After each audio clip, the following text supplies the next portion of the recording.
Nah, mau mimpi ketemu Rasul nggak? Sallallahu alaihi wasallam. Mau? Antum sholat lidahnya, bukan sholat. Antum tidur aja deh. Kalau sholat ketinggian.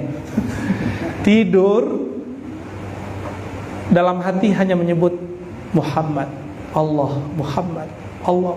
Insya Allah rahasia saya kasih tahu buat para kiai ini. Ini bukan ngajarin kiai, cuma berbagi aja, sharing. Hampir tidak ada kitab yang sulit saya baca kalau saya berselawat dengan selawat ummi. Gitu. Jadi kalau lagi mentok baca kitab, Allahumma sholli ala sayyidina Muhammad. Ya, dimunculkan mana umminya, baik secara lafzan ataupun sirran. Ya. Syekh Barzinji, beliau menulis kitab itu dan menyebutkan lafaz Nur Muhammad. Maka aneh, sholawat dibuat tapi kajian Nur Muhammadnya gak ada. Wali-wali Allah itu setiap saat mereka dapat merasakan kalam Allah. Mandang rumput, mandang daun, ada kalam yang mereka simak, bumi. Sedangkan Sayyidina Nabi SAW diundang di tempat mana malaikat pun tidak boleh masuk. Malaikat karubiyin, iliyin, tidak ada yang boleh masuk kerana itu. Masuk mereka terbakar hancur. Sebagaimana Nabi Musa ketika baru melihat nur, dia pingsan. Malaikat jika masuk ke ranah ini, mereka binasa. Apa kata beliau? Tidaklah ada satu nafasku naik, turun, keluar, masuk. Satu detik, lahzah, daqiqah lewat, marat. Lalu aku tidak memandang Rasulullah SAW, kecuali batal Islamku. Ini adalah multi level marketing yang sesungguhnya. Maka jangan ragu memulai wakaf dengan diri kita sendiri dan ajak orang lain. Bahkan kalau beberapa masyaikh seperti imam seperti Taqiyuddin Al-Husni menganggap orang yang tidak bersolawat itu murtakibul kabair. Imam Taqiyuddin Al-Husni, orang yang solawat itu dosa besar, paling durhaka sealam semesta. Itu orang yang gak solawat. Kita kalau ngasih orang, terus orangnya gak bilang makasih, tersinggung gak? Normal nih, normal. Tersinggung gak? Ya tanda antum gak ikhlas kan? Yang paling berjasa di alam ini siapa? Rasulullah SAW. Ya. Di seberang sana, negeri seberang, ada seorang ustadz gak ngerti kajian Nur Muhammad. Apa kata dia? Kajian Nur Muhammad tuh dari Majusi. Saya kaget dengar itu. Kajian Nur Muhammad dari Majusi. Ini bahaya nih ustadz ya.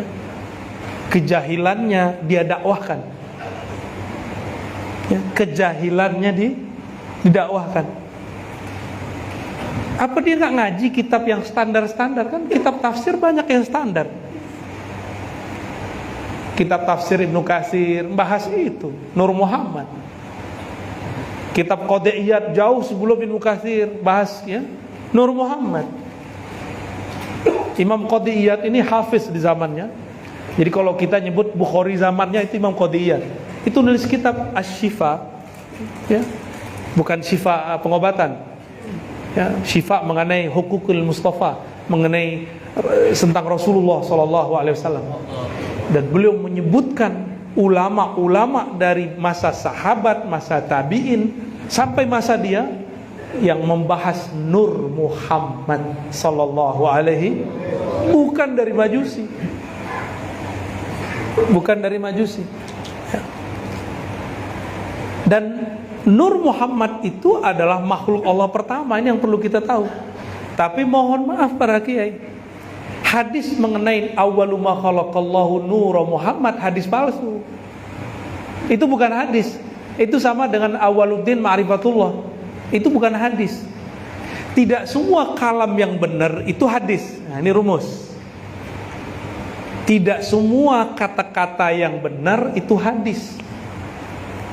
Sebagaimana tidak semua hadis itu benar. Ada hadis, mau denger gak? Ini kiai udah hafal. Al-bazinjan shifaun min kulli da'in. Nyampe di Betawi diganti al-jengkol shifaun min kulli da'in. Ya. Dulu terong, sekarang jengkol sama pete. Obat segala penyakit. Penyakit susah makan. Itu bukan disebutkan qala Rasulullah, tapi bukan hadis.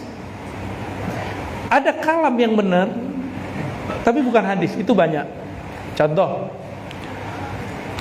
nih ya, Monas di Jakarta, hadisun sahihun rawahu Ustadz Syauqi fi kitabihi al-mawdu'at. Kalamnya benar gak? Monas di Jakarta, benar? Monas di Jakarta, benar? Tapi kalau kita mengatakan ini kalam Nabi, benar gak? Nggak benar. Maka laisa kullu kalamin sahih min kalamin Nabi sallallahu alaihi wasallam. Tidak semua kalam yang sahih kalam Nabi.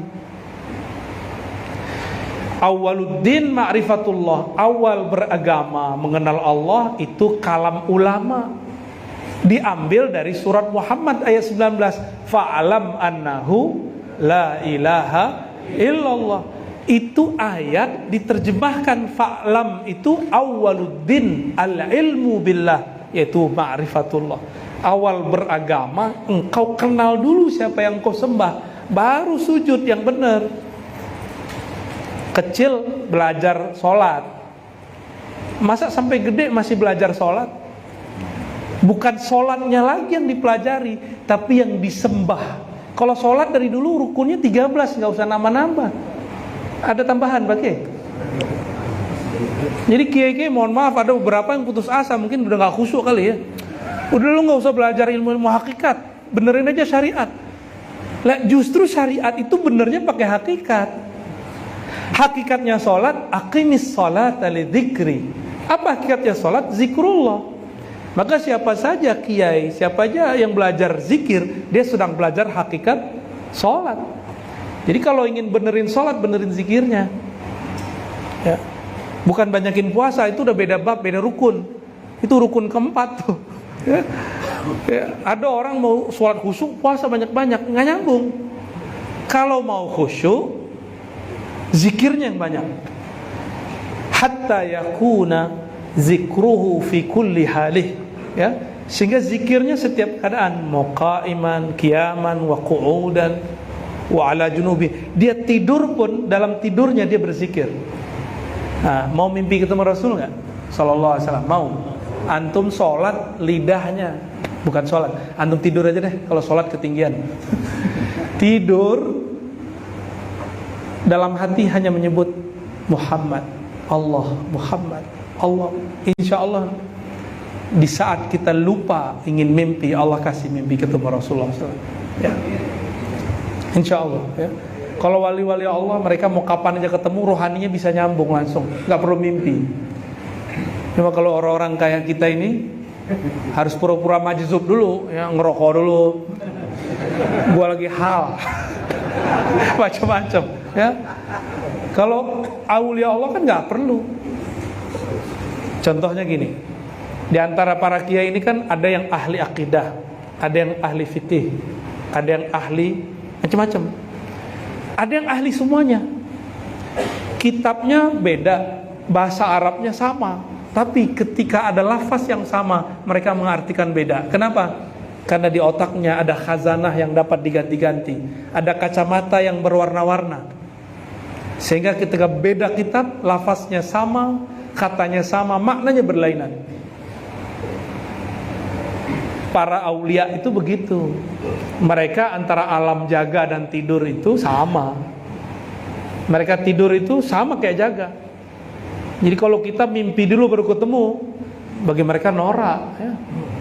Bagi wali-wali norak. Ini contoh yang ngomong Imam Abul Abbas Al-Mursi, guru dari Ibnu Ta'ilah, penulis hikam. Apa kata beliau? Tidaklah ada satu nafasku naik, turun, keluar, masuk, satu detik, lahzah, daqiqah lewat, marrat, lalu aku tidak memandang Rasulullah SAW, kecuali batal Islamku. Tuh, kita norak, zikir dulu sekian, salawat dulu 4.000 ketemu Nabi. Kata Imam Al-Mursi, ente norak ya. Dia lupa saat dia menganggap dirinya tidak Islam lagi. Itu memaksud melihat Nabi Muhammad itu yang mana? Itu harus ngaji ilmu namanya Nur Muhammad. Ini dekat Rabiul Awal dan kita sering baca Barzinji. Kita sebenarnya Barzanji ya, dalam bahasa yang sebenarnya Barzinji. Barzin, tempatnya namanya Barzin. Ya, Syekh Barzinji, beliau menulis kitab itu dan menyebutkan lafaz Nur Muhammad. Maka aneh sholawat dibuat tapi kajian Nur Muhammadnya nggak ada. Mohon para kiai hidupkan lagi hidup ilmu ini, ya. Kepada kiai lah, jamaah nanti tahu, ya. Abwabul Ulum insyaallah. Maulidnya Habib Umar yang pendek juga bahas Nur Muhammad sallallahu alaihi wasallam, ya. Maka sahabat-sahabat, teman-teman karena Allah, Nur Muhammad, ya. Dari mana dalilnya? Dalilnya pakai Quran kita. Orang biasa pakai dalil ini untuk ibadah, tapi kita menjadikan ayat ini dalil Nur Muhammad. Nah, gimana caranya tuh? Wa ma illa liya'budun. Ini biasa dipakai dalil untuk penyembahan kepada Allah. Tapi ulama-ulama ahlul ma'rifah, apa kata mereka? Ini dalil Nur Muhammad. Coba diterjemah. Tidak aku ciptakan jin dan manusia, ya, kecuali untuk menyembahku. Benar. Itu terjemahan pertama. Terjemahan kedua, coba dengerin. Tidak aku ciptakan jin dan manusia kecuali untuk mengenalku. Dua terjemahan aja dulu. Kita kasih pertanyaan. Siapakah yang paling sempurna menyembah Allah? Rasulullah SAW. Maka makna ayat itu siapa? Wa ma khalaqtul jinna wal insa illa liya'budun. Ya'budun, mereka jin dan manusia menyembah aku. Kata Nabi Muhammad SAW, sallu kama ra'aitumuni usalli. Kamu kalau sholat ibadah, lihat sebagaimana aku sholat. Jadi yang dimaksud ayat itu siapa? Yang Allah ajarkan cara menyembah dia secara hakiki siapa? Satu-satunya makhluk yang diizinkan bermusyahadah di atas arasnya siapa? Bukan berarti Allah di aras.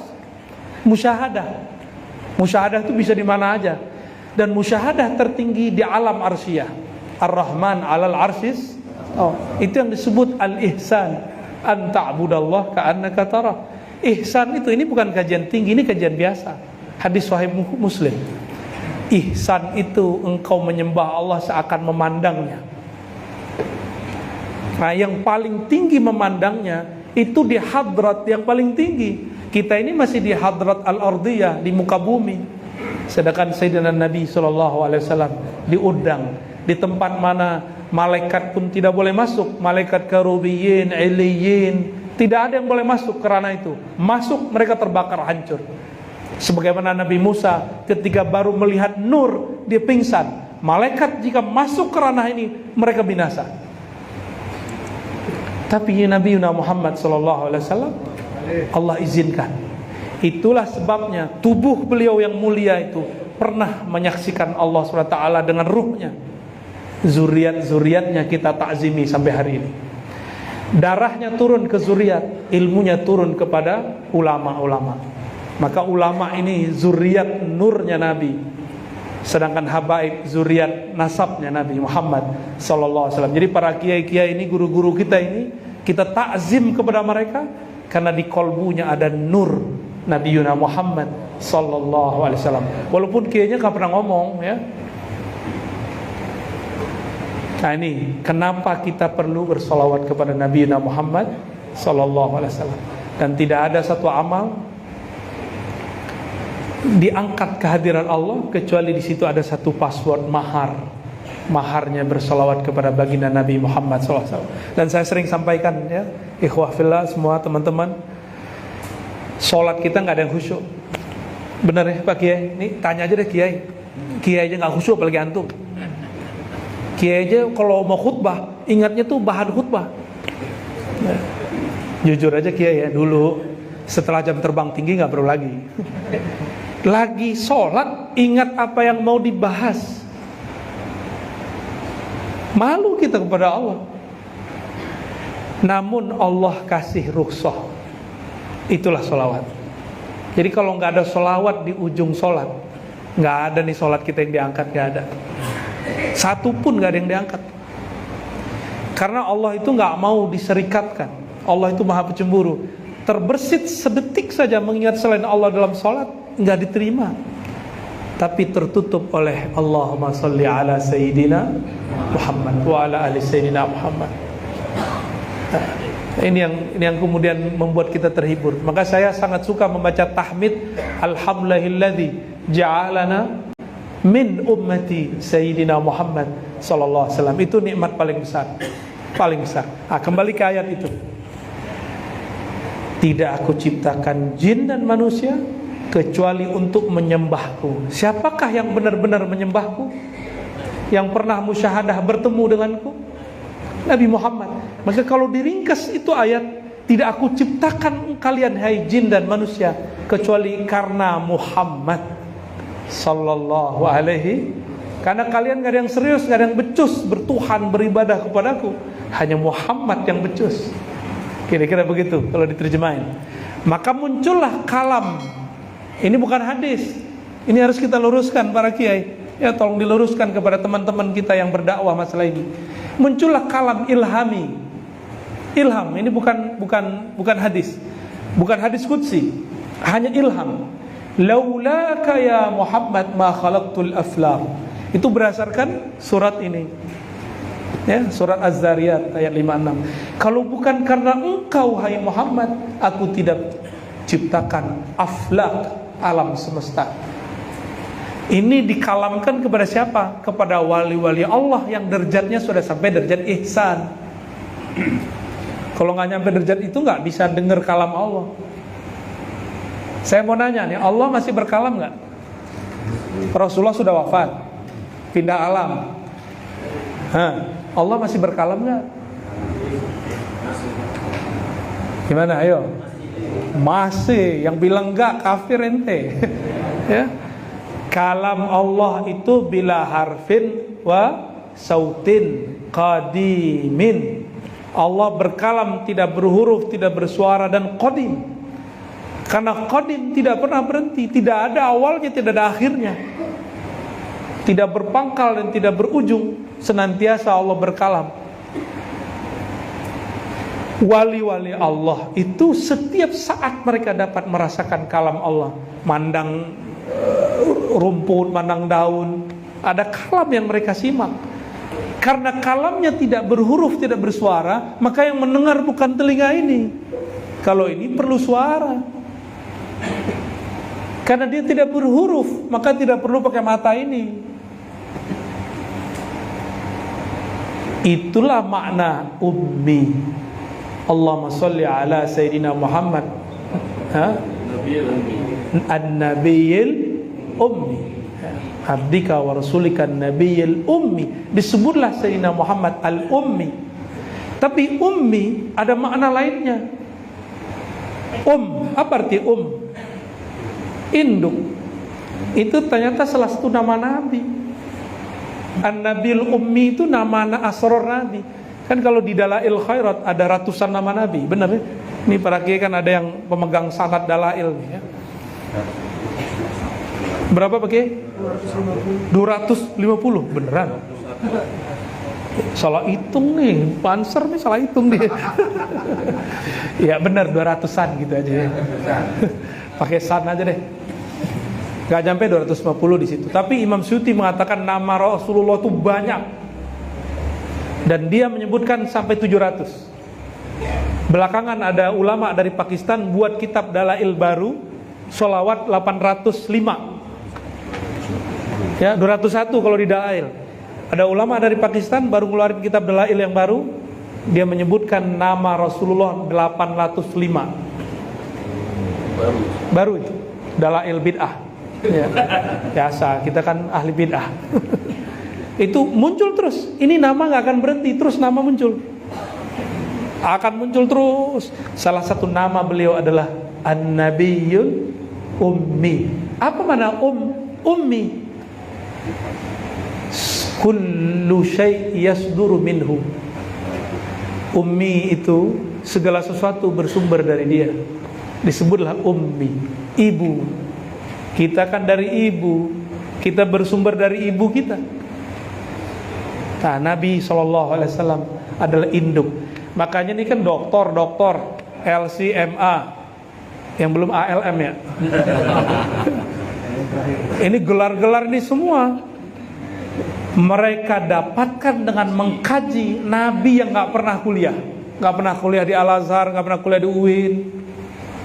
Jadi dokter Profesor Ali Bid'ah ini dapat gelar itu karena mengkaji Nabi yang tidak bergelar doktor, tapi gelarnya lebih banyak dari kita ya. Nah ini contohnya. Inilah makna al-ummi. Maka nih rahasia saya kasih tahu buat para kiai ini. Ini bukan ngajarin kiai, cuma berbagi aja, sharing.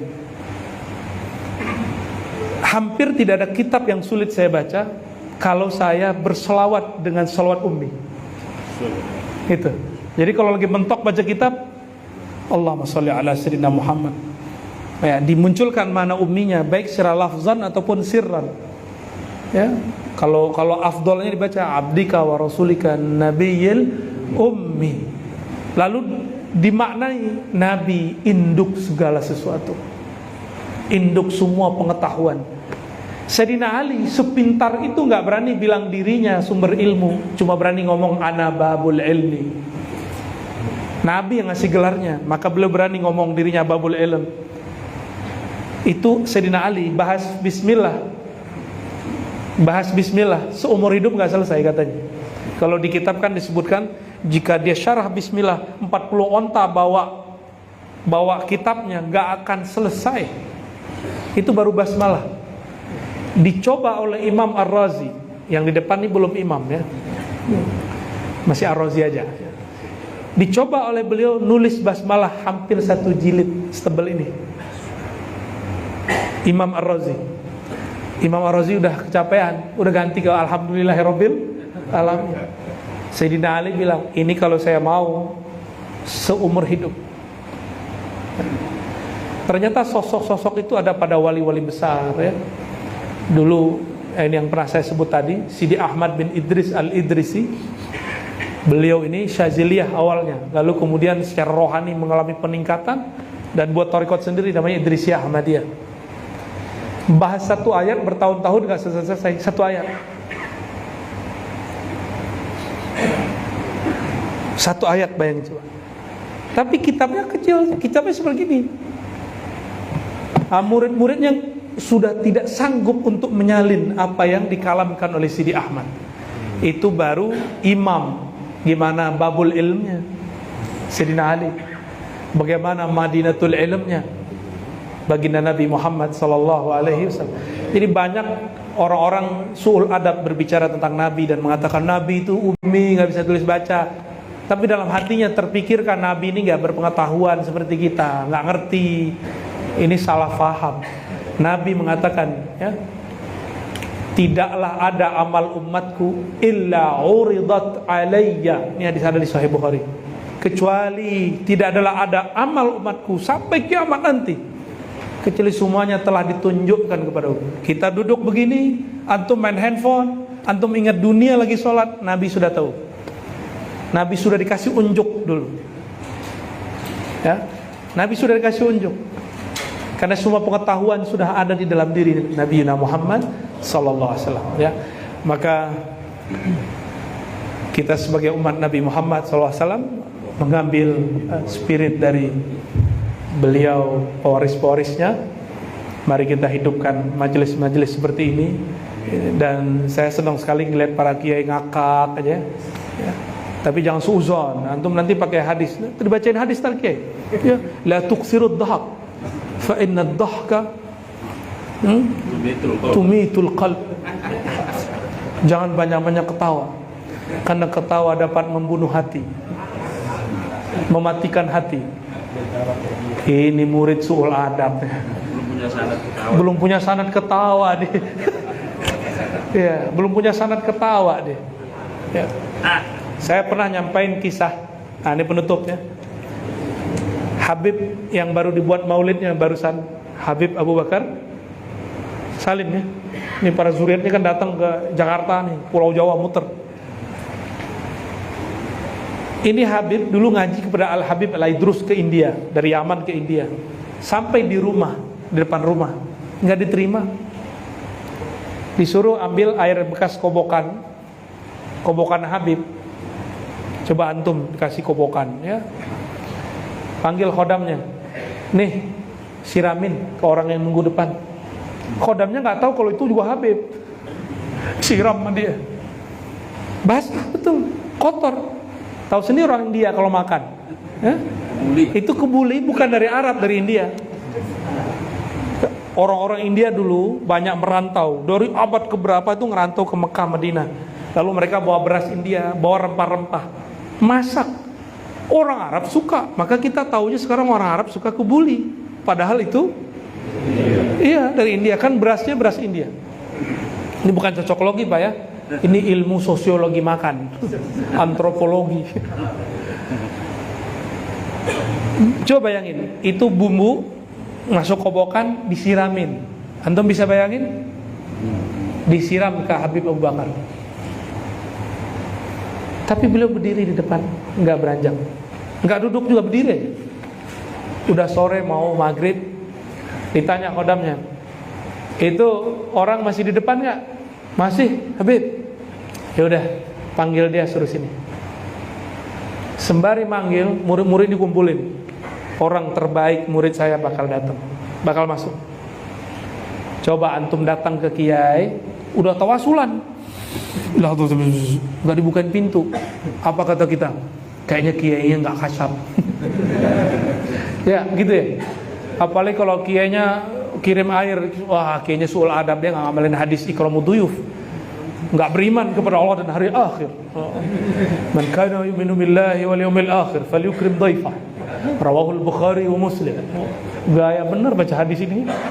Siapa yang percaya kepada Allah dan hari akhir, maka muliakan tamu. Saya ini tamu gak dihormati. Santri kurang ajar. Ente gak usah jadi santri deh.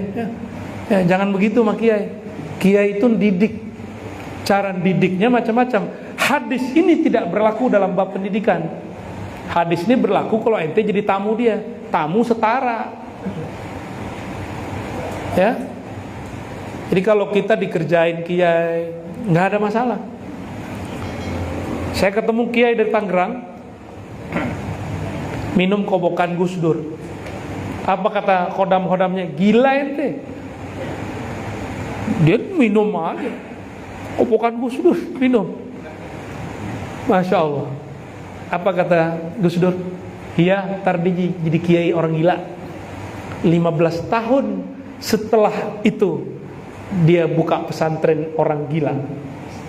Ketemu orang gila tepi jalan, dibawa, diobatin. Ada yang sembuh, ada yang gak sembuh, ya, urusan Allah. Yang penting diselamatin. Padahal maksudnya belum ngerti. Tuh rahasia kobokan tuh. Ya, tapi kobokan kita jangan digituin ya. Banyak dosa kita, jangan ya. Ini wali-wali lah, kita nggak pantas. Ya.